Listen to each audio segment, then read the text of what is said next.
Here we are in Lincoln City. Hampton's speeding up.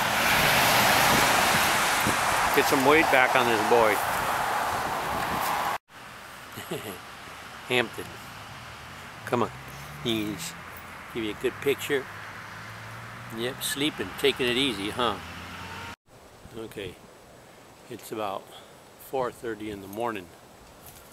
We're getting going back to Fort Hill. Maybe we'll go past Fort Hill towards Monmouth, get back to Dallas or something. But it's not raining right now, it's not snowing, so we got it pretty good. Hey Hampton, how's it going? Yeah, good morning. It's about 7:30. We're headed for Fort Hill. Hampton. Lots of trucks. Oh yeah.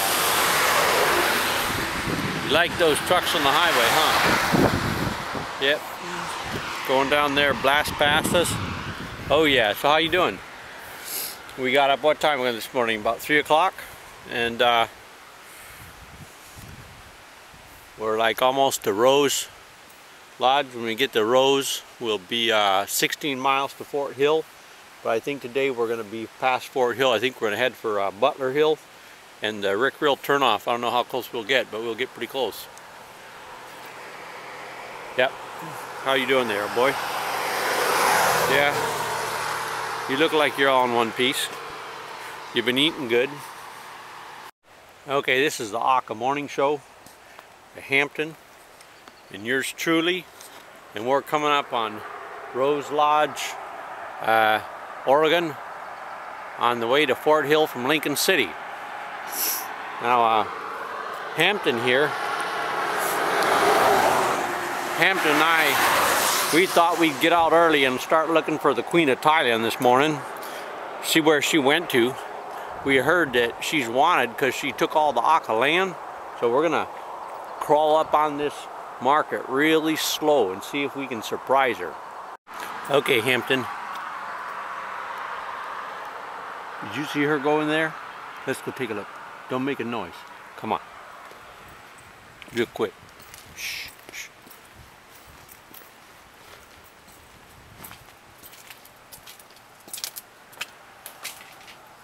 No, she's not here. Doesn't look near big enough anyway. Where do you think she went to?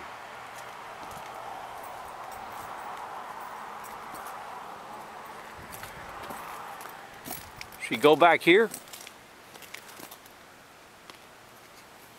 Nope, that could be the king, but it sure ain't the queen.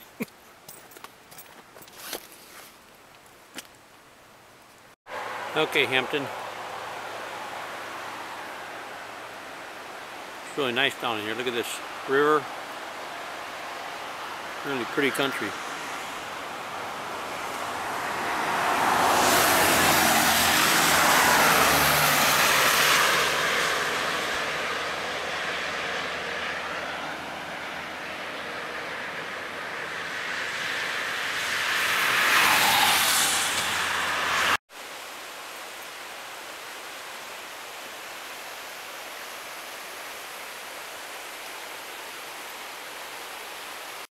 Okay, here's a river next to the road, and I don't know how many of you have seen a beaver pond before, but this here is a beaver pond. Make do beaver pond. You can see the trail of mud. That's where the beaver runs back and forth the length of the pond. And down here, he's blocked it with branches and all kinds of debris. And over there, you can see where he does some sliding down. Over there, he's got a spot he slides down. Looks like a spot over there. So he's bringing some stuff in here to plug this water up. There's a lot of loose leaves down here this morning. We'll go along here and see what else we can find. You can see this. Hey, stop it! Stop it! You can see this mud dam the beavers built. Pretty nice. Holds this water all back. Here's just some ducks in here took off, but you can see what it does. It holds water. slow down. Yeah, usually, you know, the beaver, they're not that scared of people. They'll usually stand by. You can see them. Hang on, here's where you got something over there. What do you got over there? Got something making water move around. But the beaver, they're usually pretty friendly. I've actually walked down like in the grass like this and been able to take a hold of their tail, and they can get all that excited about it. But it's really interesting to see what they do environmentally for retaining water in an area. And they got these holes, mud holes in the bank. In the wintertime you can see them sometimes, but usually they got mud holes in the bank, and you can see a slide, a muddy slide where they've been going in and out. Nice piece of Oregon Highway, Van Duzer corridor. What it means is they cut the trees all the way up to the corridor, both sides. Just joking, they wouldn't do that. Anyway, I like it. This little hill here, see cars coming over it. Nice light, trees on both sides, some snow. Yep. Well, you can see we got snow up here on the pass. Up there. Hampton was being a bit of a turd this morning, so I probably walked the first 15 miles.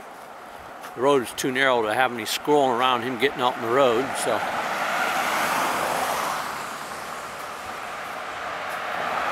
Yeah, Hampton here.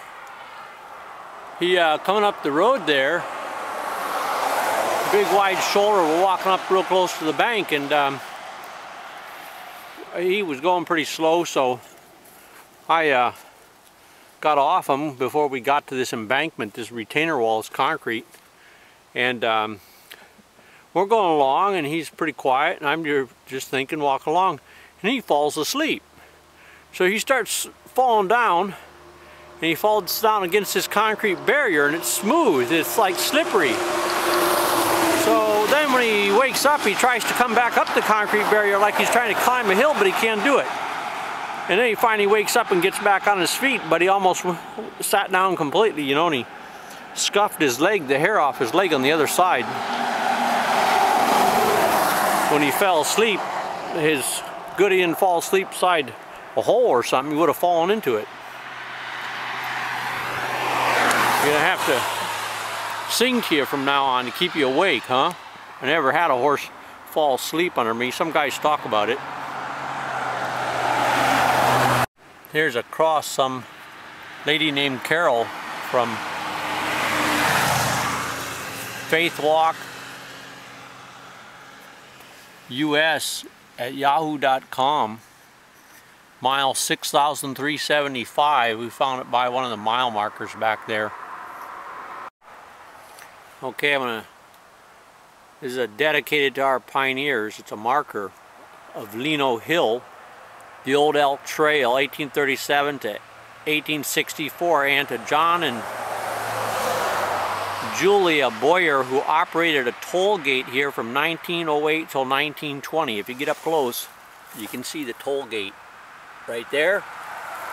At this spot, father of the Salmon River Road, 1926 commissioners, C.M. Warren, J.W. Boyer, R.H. Hunt, F.G. Robinson, C. Hodges, or G. Hodges, J.C. Berry,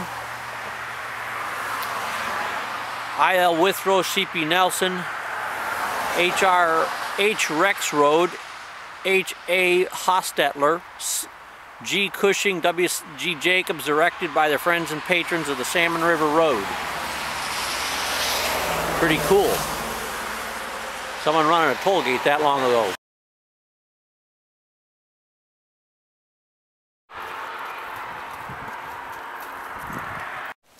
I actually heard a bird out here a bit ago.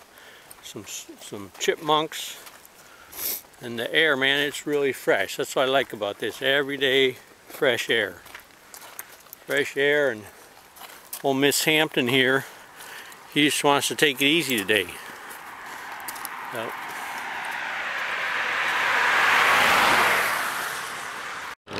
Yep, here we are. We're back at Murphy Hill, 760 feet. Here's a thing on Oregon history about the Native Americans. It's the Indian inhabited Oregon's inland valleys for thousands of years before Euro-Americans began to arrive in the late 18th century. In the early 1780s and again in the 1830s, disease spread by seafarers and fur trappers swept through Oregon's valleys, killing most of the native population. The opening of the Oregon Trail in the 1840s increased pressure to remove the remaining Indians from their homelands. In 1856, the U.S. government created the Grand Ronde Reservation. In the winter of 1857, federal troops forced the native people to leave their aboriginal lands and march to the reservation. The forced march to the Grand Ronde Reservation began in southern Oregon with the Rogue River and Shasta tribes. The Umpqua, Malawas, Kalapuyans, and others joined the march as it passed through their homelands. During the journey, many died from the harsh winter conditions. The Grand Ronde Reservation, originally 70,000 acres, was later divided into individual parcels for the Indians, and surplus land was sold to non-Indians. In 1954, the Grand Ronde tribe was terminated, and all but 7.5 acres of the tribe's land was sold. Termination meant the U.S. government no longer recognized the tribe or its people as Indians.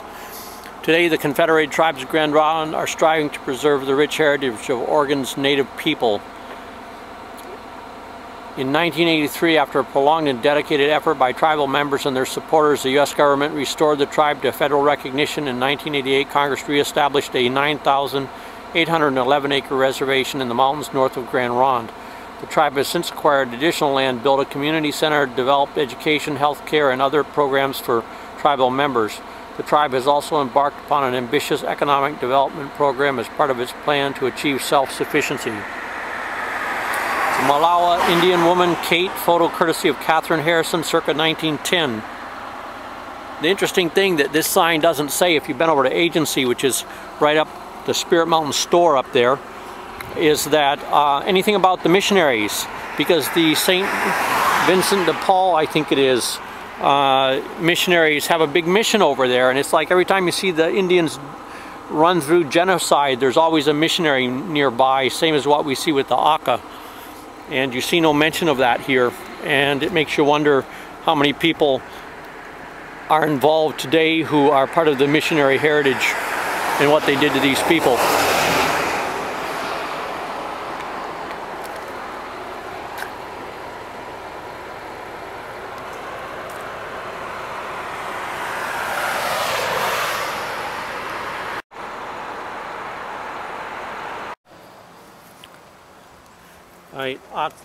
Kabeli and Ango, they're taking hay out here to the horse. This is Fort Hill. We're ending here for the day, and boy, he likes these guys.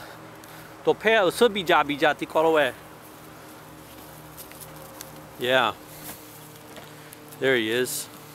How you doing, big guy? We're just gonna pour the food to you. Yeah. Hey, about that, the horse fell asleep, and he scratched himself up because he was near some concrete, and he fell asleep, and when he woke up, he tried to climb the concrete, and he fell down again, he tried to climb again, and I pulled him away, and so he scratched his leg up. But now he's eating good hay and grain. He's got an extra long rope, so you eat a little bit of grass here tonight. There's some. He's got some good grain, and he'll be a little bit sore tomorrow, I think, on his one leg there. But yeah, he fell asleep, so now I talk to him when I'm walking, and I sing to him, and yeah, make sure he doesn't fall asleep. Just think of the ride, huh? Good. What's good about it? Ride horse. Ride horse is good? To help Aka. To help Aka? Yep. And how are you going to help Aka? I'm gonna help Aka is Thailand Queen don't steal some land. Whose land did she steal? Aka land. Which village? Aka village. Aka village, yeah, but Panum Aka. Panum Aka. So your mother's land, she took that, and Huyo across the valley, she took that. Yeah. Yeah. So they used to grow all the food on that, right? Yeah. So, but apart from that, you like the horse every day? Yeah. Yep. And what do you like? Hampton a lot? You can go pet him? Why don't you go pet Hampton? Yeah, Hampton, he's really a sweetheart. We really love Hampton. So we feed him a lot, and Hampton helping Aka people, and you guys helping. Yep. Yep. Ango, nomala. Yeah. And Atsa, did you have a good day? Yep. And what about you? Yeah. Kabeli, you had a good day. What'd you do? I do school 5 pages. 5 pages in what language? America. In English, in America, English. huh? Yep. Okay, and then tomorrow you do Aka and mathematics? Yep. Okay. And there's Ango again, and Ati, what'd you do today? I do 5 pages. Okay, tomorrow you do 6, okay? Yeah. You do Aka and English and mathematics, okay? Yeah. Okay. And see, Asa, he's always having fun. Yeah, pretty good, huh?